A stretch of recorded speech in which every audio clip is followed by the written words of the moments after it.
Welcome to మన ఊరి వంట. ఈరోజు మన ఊరి వంటలో నెల్లూరు వారి రసం లేదా చారు ఎలా ప్రిపేర్ చేయాలో తెలుసుకుందాం.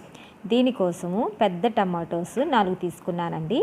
అవి ఒక గిన్నెలోకి శుభ్రంగా కడిగి వేసుకున్నాను. తర్వాత కొంచెం చింతపండు అంటే గోలీ సైజు ఉంటుంది కదండి, అంత చింతపండు వేసుకుని ఒక గ్లాస్ వాటర్ పోసుకుని స్టవ్ వెలిగించుకుని వాటిని బాయిల్ చేసుకోవాలి. ఇవి బాగా బాయిల్ అయ్యాయి అని తెలుసుకోవడానికి ఈ టమాటోస్ బాగా పగులుతాయండి.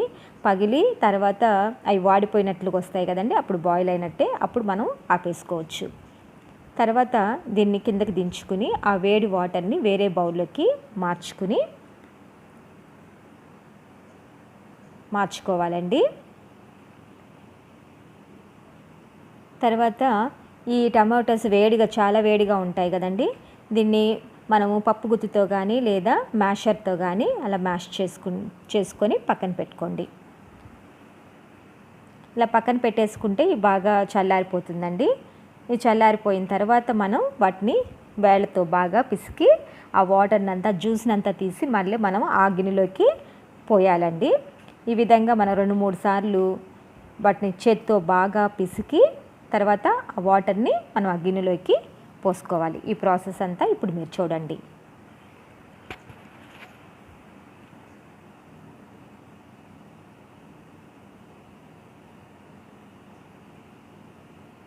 అంటే టమాటాస్లో ఏమి జ్యూసే ఉండకుండా మనం అప్పుడప్పుడు కొంచెం వాటర్ పోసుకుంటూ శుభ్రంగా ఆ టమాటాస్ గుజ్జంతా పడకుండా ఓన్లీ జ్యూస్ మాత్రమే ఆ గిన్నెలోకి మనం వేసుకోవాలి.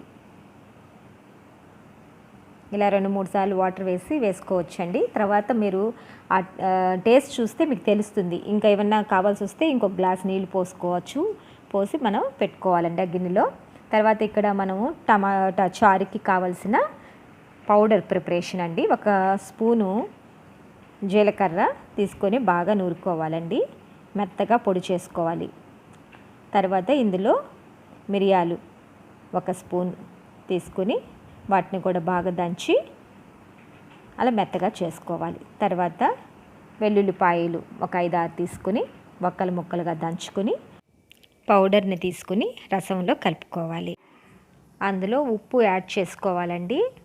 మీ టేస్ట్ తగ్గట్టుగా మీరు టేస్ట్ చూసుకొని ఉప్పు యాడ్ చేసుకోండి. అంటే పులుపు ఉప్పు అన్ని సమపాలలో సరిపోవాలండి. నేను 4 టమాటాలకి నాకు ఆ గిన్నె చారు వచ్చాయండి. ఆ విధంగా మీరు కూడా టేస్ట్ చూసుకొని వేసుకోండి. తర్వాత మనం పోపు పెట్టుకోవాలండి. పోపుకి కొంచెం జీలకర్ర, ఎండుమిరపకాయలు, కరివేపాకు వేసుకోవాలి. ఈ పోపుకి నెయ్యి వేసుకొని పోపు పెట్టుకుంటే రసం చాలా టేస్ట్ ఉంటాయండి. ఆ విధంగా మీరు నెయ్యి వేసి, మీకు ఇంట్రెస్ట్ ఉంటే నెయ్యి వేసి చారు పెట్టుకోండి. తర్వాత ఈ తిరగమాతని రసంలో వేసుకోవాలి. ఇప్పుడు ఈ గిన్నెని తీసుకెళ్ళి స్టవ్ మీద పెట్టుకోవాలండి.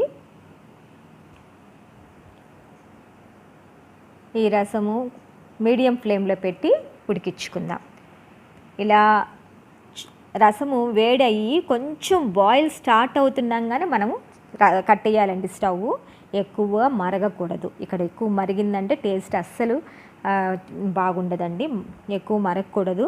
కొంచెమే అట్లా ఉడుకుతుండగానే స్టవ్ కట్టేయాలండి. నేను కట్టేశాను. దీంట్లో కొత్తిమీర గార్నిష్ చేసుకుంటే ఎంతో టేస్టీ అయిన రసం రెడీ అయిపోయినట్లే. నెల్లూరు వారి రసం మీరు ఒకసారి టేస్ట్ చేయండి. ఈ వీడియో కనుక మీకు నచ్చినట్లయితే లైక్ చేయండి, షేర్ చేయండి, సబ్స్క్రైబ్ చేయడం మాత్రం మర్చిపోవద్దు. Thank you for watching my video.